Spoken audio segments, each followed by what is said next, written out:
Hello everyone, welcome to my sequence. తేడా ఏంటి? ఇవాళ టాపిక్ వచ్చేసి కంట్రోల్. సో గుర్రం జాషువా గారి ఒక కవితలో ఒక చిన్న లైన్, ఇది మై ఫేవరెట్ లైన్.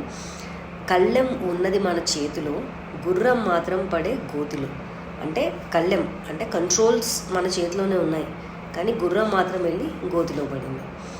సో ఎగ్జాక్ట్గా సేమ్ థింగ్ని మనము రియల్ లైఫ్లో రిప్లికేట్ చేస్తే కనుక చాలా విషయాలలో డెసిషన్ మేకింగ్ మన కంట్రోల్లోనే ఉంటుంది. మన లైఫ్ డెసిషన్స్, చాయిసెస్ మన కంట్రోల్లోనే ఉంటాయి. బట్ స్టిల్ మనం lot of times miserably fail అవుతూ ఉంటాం.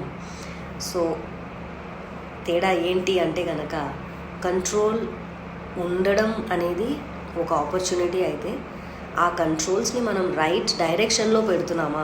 గుర్రం ఎందుకు గోతిలో పడి ఉంటుంది? కళ్ళెం ఉన్నా కూడా మనము గొయ్యి చూసి ఉండకపోవడం వల్ల అది గోతిలో పడిపోయి ఉంటుంది. So just let us assess and use our controls in the right manner. Thank you.